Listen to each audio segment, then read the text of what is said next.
Hello and welcome to the Minds on the Frontline podcast, brought to you by the Frontline Strong Together 5 program. FST5 provides streamlined access to behavioral and mental health services, as well as crisis resources for Michigan's frontline workers and their families. This includes all professional, part-time, and volunteer firefighters, EMS, law enforcement, corrections officers, and 911 dispatchers in Michigan and their immediate family members. First responders and mental health experts collaboratively created FST5 to provide 24/7 live support, effective resources, and cutting-edge services to prevent and alleviate PTSD, anxiety, depression, and other frontline work-related mental and behavioral health challenges. Need help now? If you are a frontline worker in Michigan or an immediate family member experiencing any crisis, work-related, substance abuse, depression, relationships, finances, or any other, reach out by calling 1-833-34-STRONG or go to fst5.org for more information. I'm Jeff Lassers, one of the hosts of the Minds on the Frontline podcast, and I'm a professional firefighter, paramedic, educator, and content creator. Minds on the Frontline is co-hosted by Mike Mattern, who is also a professional firefighter and paramedic. In addition, Mike is a peer support team member for his fire department and the Frontline Strong Together 5 program, as well as the chair of the Michigan Professional Firefighters Union Behavioral Health Committee and a board member of the Michigan Crisis Response Association. Mike has training and experience with frontline worker mental and behavioral health. On the other hand, I do not. My role is to produce the show, whereas Mike is our resident subject matter expert. Together we hope to inform, educate, and entertain frontline workers, their families, and the public regarding the realities of frontline work-related mental and behavioral health challenges. This week we celebrate National Emergency Medical Services Week, or EMS Week, an annual tribute to the contributions of EMS practitioners. Held during the third week of May, EMS Week honors the unwavering dedication, hard work, and sacrifices of these professionals. This week also serves to elevate public awareness about the critical services provided by EMS. It underscores the importance of timely emergency care and educates the community on how to respond during crises, showcasing the vital role EMS plays within the healthcare system. Ultimately, EMS Week not only honors the dedication and service of EMS practitioners, but also highlights their pivotal role in the broader healthcare system and the safety and well-being of our communities. In honor of EMS Week, we have invited Emily Bergquist to the show. Emily is the Director of the Division of EMS and Systems of Care at the Michigan Department of Health and Human Services. She is the first State Director of EMS in Michigan who has actually worked in the field. Emily spent nearly 20 years on the road at busy private EMS agencies, providing primary ALS and interfacility transport across large areas in Michigan. She understands firsthand the hardships that many EMS providers face throughout their careers. During this episode, Emily will help us appreciate the challenges faced by frontline workers.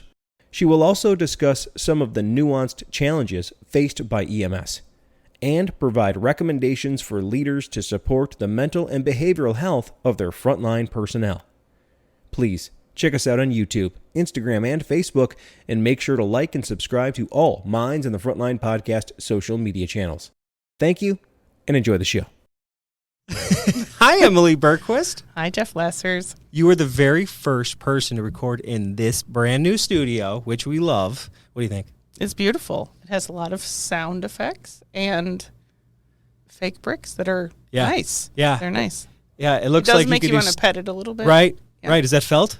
Yeah. It is now. And look at that. Yeah. Well, it literally and figuratively. Yeah, you could do stand-up comedy with this wall. Yeah, you could. It's one of those things, right? You can practice your musical instruments. Right. Sing. No one will even know. Nobody care either. Okay, let's get after it. Who are you? What do you do? And where do you do it? I am Emily Bergquist. I am the Director for the Division of EMS and Systems of Care at the State of Michigan's Michigan Department of Health and Human Services. Well, that's a fancy job. You're like a state agent. If you will. I'm here. I work for the state. I'm here to help. I'm from the government. Famous last words. Yeah. So you have a unique perspective. We're here to talk about EMS. This is the Monday of EMS week. This is a big week. And you have a very unique perspective of EMS as you were an EMS provider. You're the first state director to have that type of experience. So tell everybody what you did before you entered in the government as a state EMS official and how you worked your way up there too. Well, I started as an EMT. I took my EMT class. Actually, I was a lifeguard when I was going to engineering school. And my boss was like, we could use some more first response type stuff in this community center in which we work. And they said, will you take your EMT class? And so I did during the off semester from regular college. And that was the end of regular college. So I dropped out of engineering school to become a paramedic instead. I then worked for almost 20 years full time on an ambulance for a private ALS ambulance company and had a catastrophic knee injury that made me kind of question how much longer my body could really do what it was doing. Fortunately, I had an agency who believed in education, and I actually had gotten a degree in the meantime. I applied for a job as the Medical Control Authority coordinator for the state office, and I guess that's how I got into this. Right, so plenty of experiences there. And what type of system were you in? So we did system status management. We were a single ALS agency with a lot. I wouldn't know off the top of my head how many different fire-based first response agencies we had. So I like to say we were a special microcosm. We had 2 hospitals when I first started, and then one of the hospitals closed. So it was one hospital, one ALS agency, and a lot of first responders. So we all knew each other. We all worked together. We were high volume. You know, some days you do 20 to 23 calls in a 24-hour shift. But it is an interesting situation to not be in a place where there's competition or, you know, any sort of real questions about boundaries or anything like that. So I have learned something almost every day, I think, about, you know, what my system was and what everybody else's systems are from the very corners of our state up into the Upper Peninsula and everything in between. Okay, so that's what we're getting into today, is that big spectrum of what EMS is. It's not as obvious as the fire department protects people from not only fires, but a lot of times they're integrated in first response to medical emergencies. Either way, you call, they show up and provide care. EMS does the same thing, but they also are responsible for moving patients from facility to facility, facility to home. There's all these different things, and it's a lot different. So from your perspective, how do the challenges faced by EMS compare to the fire, law enforcement, 911 dispatchers, and corrections? How are they really different? Give them your side of that.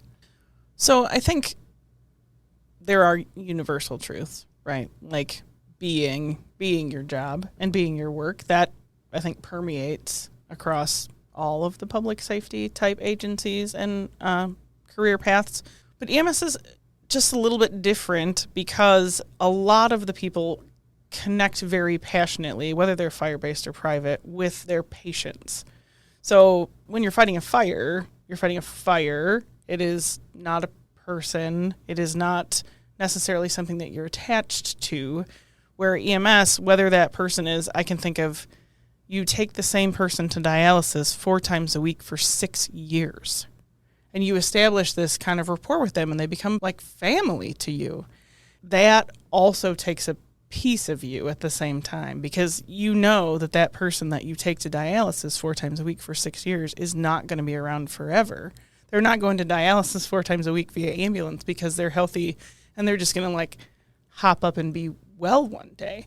So I think that adds a different dynamic than necessarily law enforcement or fire, is because you have more relationships with the people that you serve that are more direct than you might get in a fire only or a police only or corrections or 911.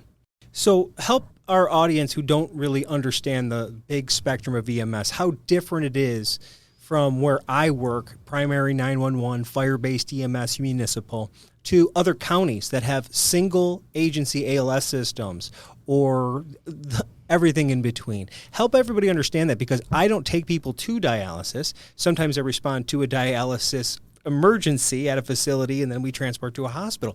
But that's kind of what I'm speaking to. There's a whole other angle of EMS, and sometimes it's not just the individual traumatic heavy calls.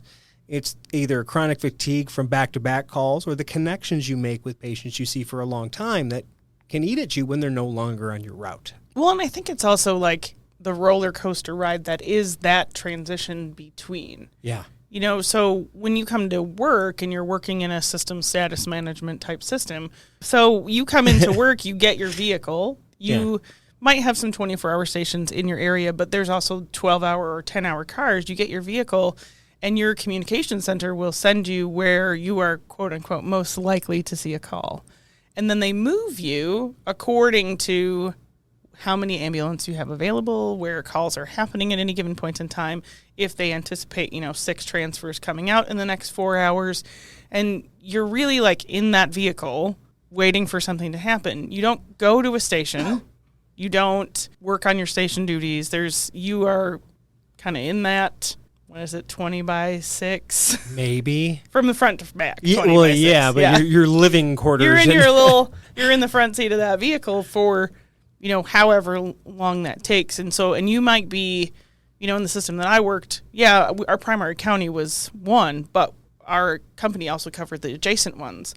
So if they were short in another county, we might be studying up real fast to get shipped east or west. So that piece is a nuanced difference. And then, there's also the systems where we still have folks in Michigan that work on the ambulance, but they're at home or at their full-time jobs.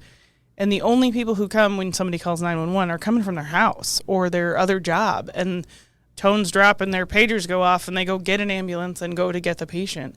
So it's like we have everything from, fire-based services who are in a station 24/7. I don't know what else to say other than waiting, but you're not really waiting. You have lots of other things to do, but you know what I mean. Yeah, you're prepared. You're preparing, you're doing your other work, but you're, present and you have a physical space. You might, be working on a project or studying or working out at the gym. Yeah, you have a little gym that's available to you, all of those things. And then you have, somebody who's in an ambulance for 12 hours straight. And then you have people who are being accountants or teachers or any number of other things that are also still serving their community and ready to drop something at any point in time. So that part is, I think, a little bit of an interesting spectrum. And then the other thing that you were asking about like, what are the other things? You might go and pick up a patient and take them to the VA in Milwaukee, for example. You might be gone all day taking somebody to a really long away place or the Cleveland Clinic or the Mayo Clinic or wherever, because here in Michigan, whatever resources aren't available. You might be, doing 911 calls just like a regular day, and you might be doing patients who can't go by car and are medically necessary to go by ambulance back and forth to dialysis appointments. And those happen back to back to back. So you go pediatric cardiac arrest, 64-year-old dialysis patient. Maybe you want to go to Milwaukee today, and all of those things can happen in succession. And that piece of you never really know, and you're going from one complete kind of mundane routine thing to something completely unpredictable is, I think, one of the challenges as well. Absolutely. When and how did you realize that behavioral and mental health issues are real life concerns for frontline workers? I'm old, right? I'm an old EMS person. I'm not a, 50-year person, but I've been around for a while. And when I started, there was really, and it still exists today. I shouldn't pretend like it's fixed, right? But the, suck it up, buttercup, this shouldn't affect you kind of attitude is that was how I was educated. And I actually had a pretty significant incident with 4 pediatric arrests in a car accident with the mom, and it was enough said. Catastrophic. Just absolutely catastrophic. And I was having a very hard time. I was having a very hard time sleeping and functioning and, existing in the universe. And one of the peer support folks was like, I don't understand why you think you should. Because I was like, I should just be able to keep going. Like, I should be able to just keep going because I've always just kept going.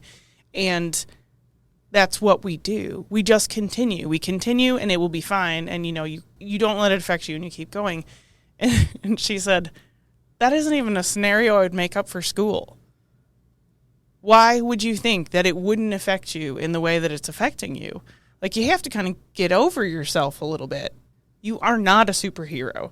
Your magical skill is not somehow not having any emotional relation to anything that's happening around you. And that was like the moment where I was like, yeah.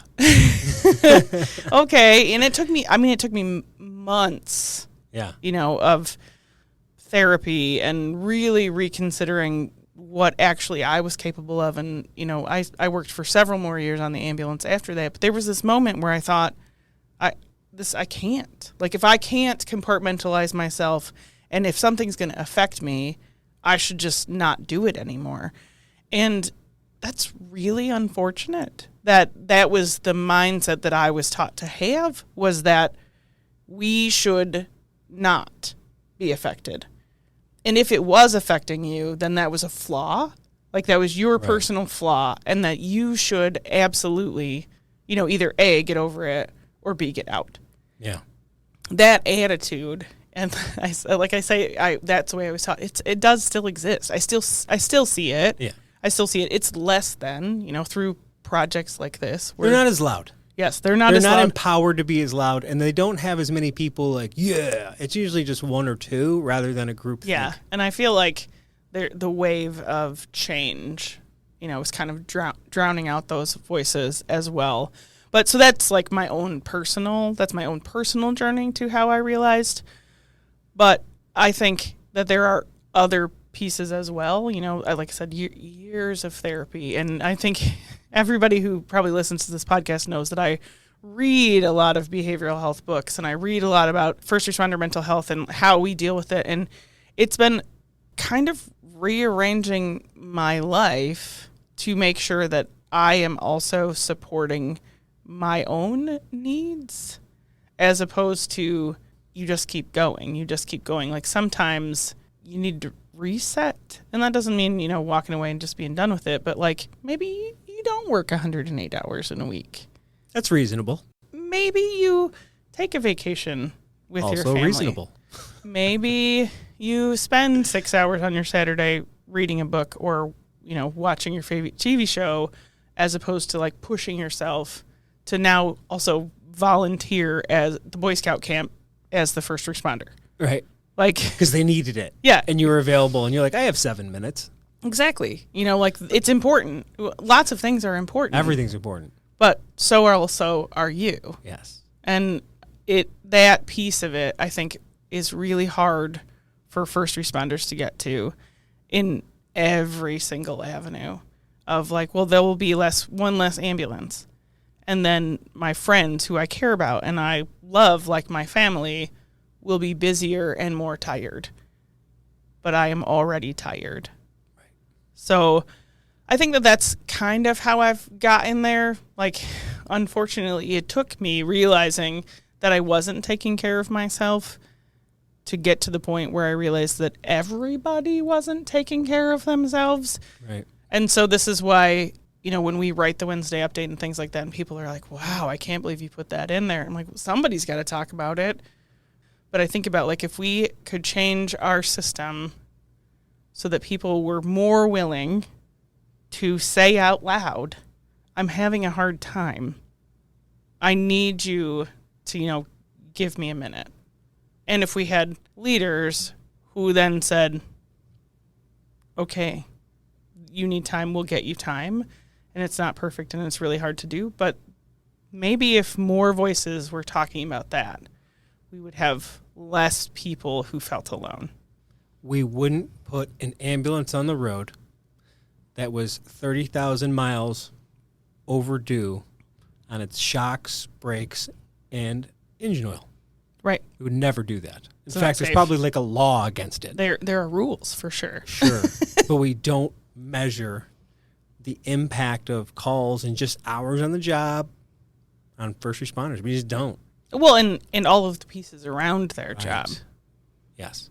Yeah, it's like what percent did you come to work today? That was something interesting that I read in a book. Was there was a couple actually who would sit down and talk about, together we have to be 100%, kind of like you and your partner. Together you have to be 100%. And if one of you shows up with 20 and the other one comes up with 80, then you're probably okay.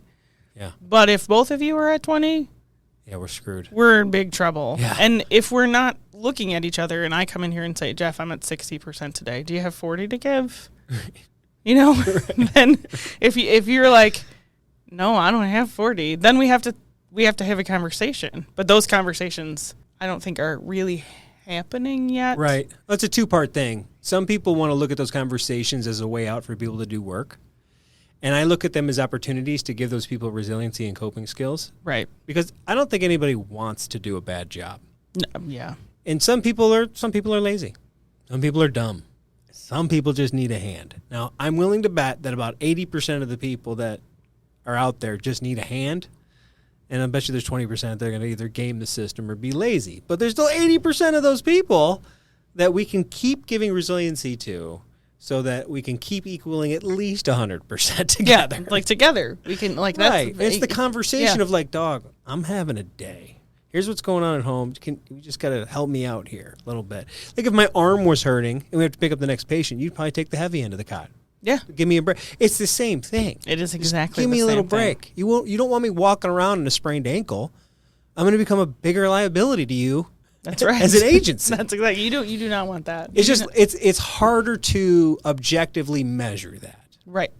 And it's harder for a lot of people to accept that somebody might be hurting because they don't think they're doing their end of being resilient, or they're not doing their end of taking care of themselves. Unfortunately, sometimes it's true, but a lot of times those people just need more help. Right. Well, and we all come with our own history. All of the history that you bring with you builds up to your capacity, right? Like, some people are really naturals at IV starts, and I remember teaching and being like, I don't have any idea how you're doing that.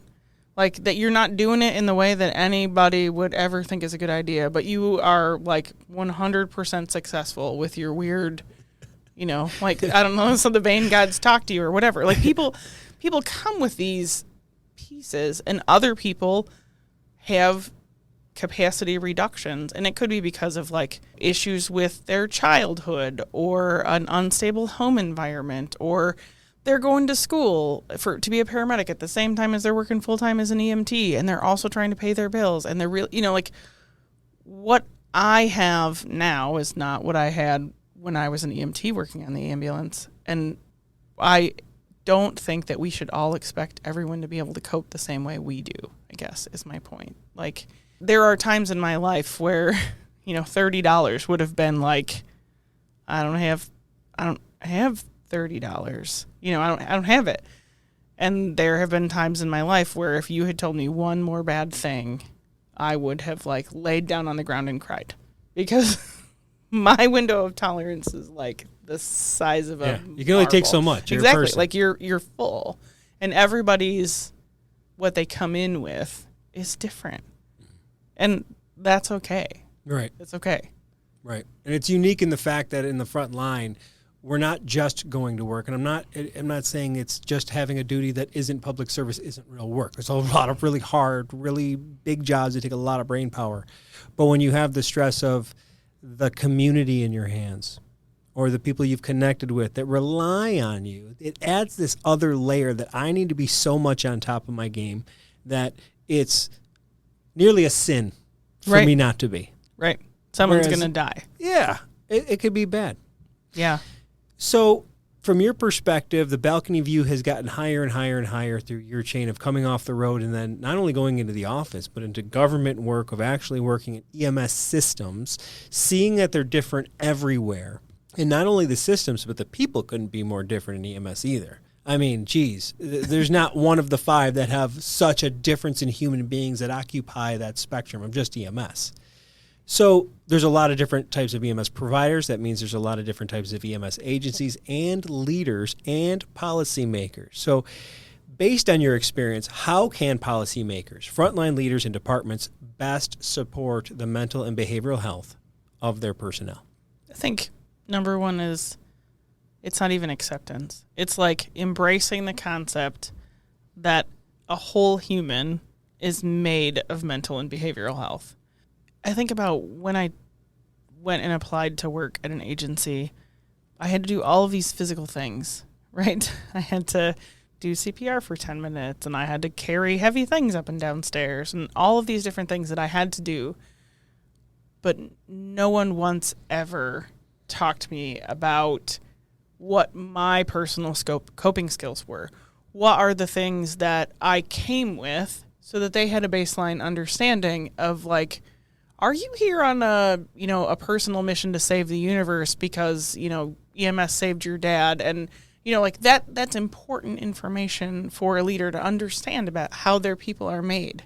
What are you bringing with you? Either rocks in your backpack or rocket ships. Exactly. Yeah. Like it's those are, and not to say that that's like a discrimination point. It's just, it's information. It certainly applies, because you're going to have somebody who's going to be in a lot of situations that you need to make sure they're in the best situation for them to handle it. Yeah. And they don't want to get rid of these people. It's just like, what are their strengths? What are their weaknesses? That's like leadership 101, right? Right. And putting that into the bucket of things that can be in there, right, without immediately going, well, they're whatever behavioral health slur you want to insert. Right. Right. Behavioral health slur. I like that. There's a lot of things that we've said about behavioral health patients over the years, right? Oh, gosh, yeah. Yeah, so it's like, you do not want to be, leaders have got to get over that. Yeah. And I have a whole presentation I do about bias, and this is one of the things where you think about, you go back to the beginnings of EMS and fire and police, and like, who were the leaders? And those leaders have a tendency to hire and promote people who are the same as them. And then those people hire and promote those people who are the same as them. Yeah.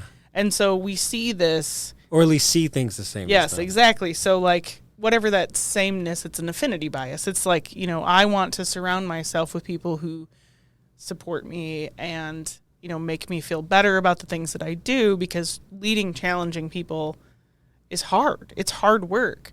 So we see this over and over again. And so we see this perpetuation of a mindset of behavioral health is a fault.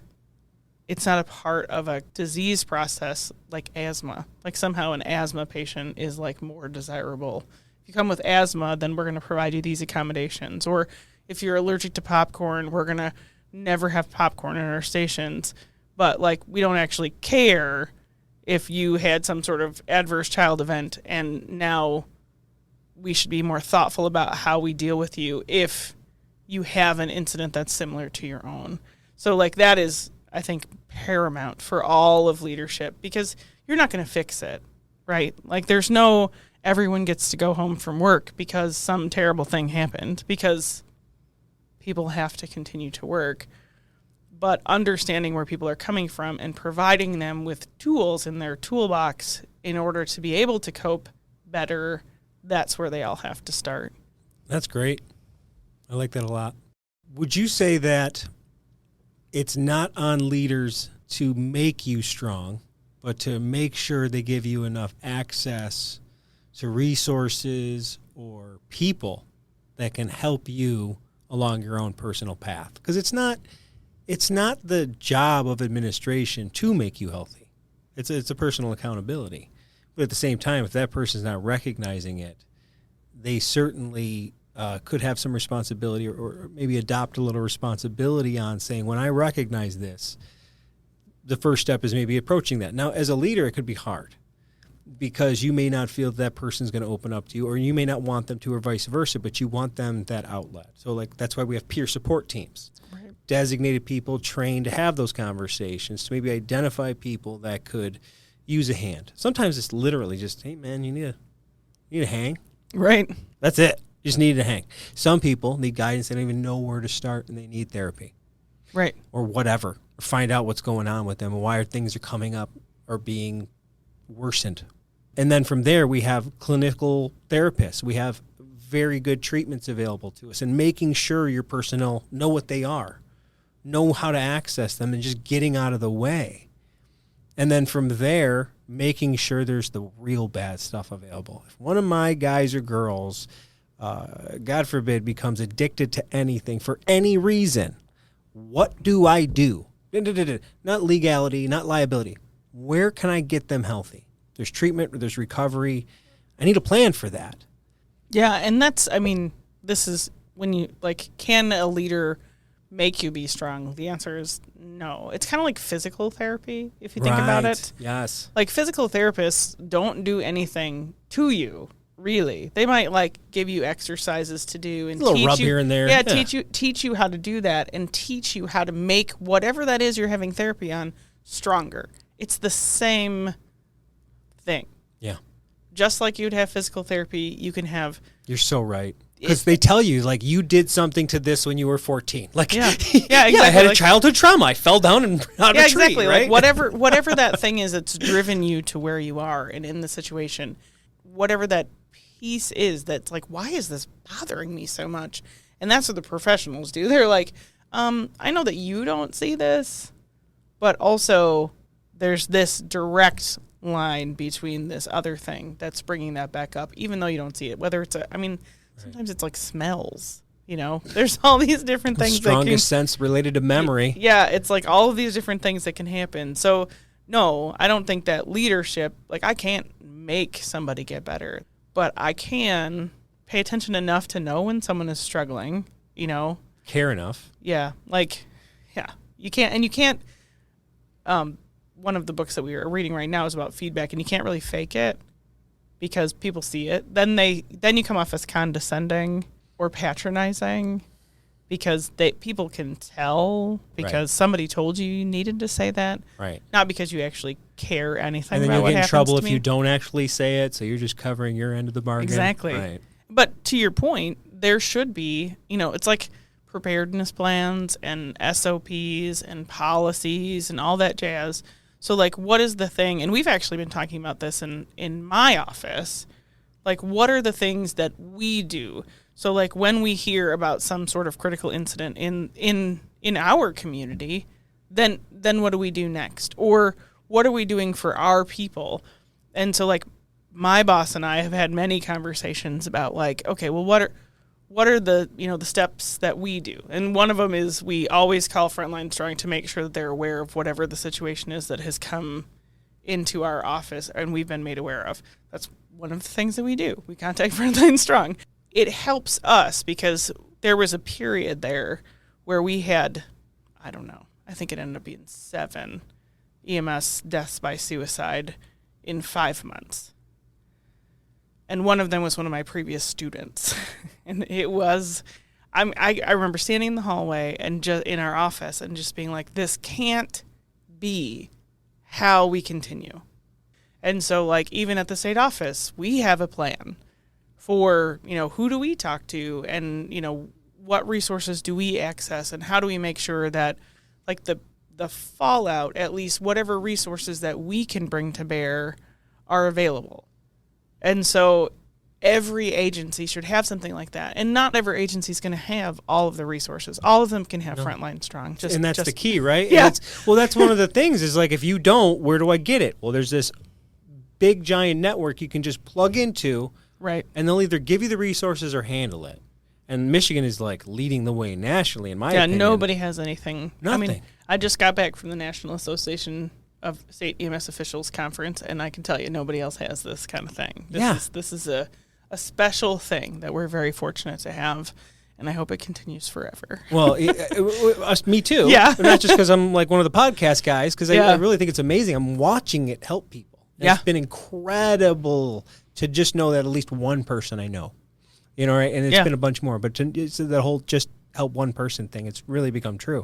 So I was thinking the theme for this week is remembering our past and forging for the future, something along those lines. I'm going to get in trouble because I said that incorrectly. But when we talk about EMS 2050, there's nothing in EMS 2050 that's I get to do all these really cool skills and I can do impossible tasks. Everything about EMS 2050 is about the human component. And what is EMS 2050? It's the EMS agenda for the future. It's essentially the roadmap of how It EMS is. in the United States is going to march forward. Hopefully. Well, like a dream. roadmap. Yeah, it's like the dream. Avalanches happen down the road, right? COVID could come up again. That's right. Just to say, but it's a way that the national EMS culture at the administrative level can get together and create that roadmap. So please tell Yeah. what's in the 2050 document related to this. It's a person-centered document, which is different than any of the. There's been several versions, and every version has been like shiny. I say shiny. We remember objects. the 2020 one. Exactly, and then it really all came from the original white paper in the 1960s and 70s, but it kind of flipped. And now it's talking about person-centered. It's person-centered care. It's taking care of your people. The most important thing you have is you.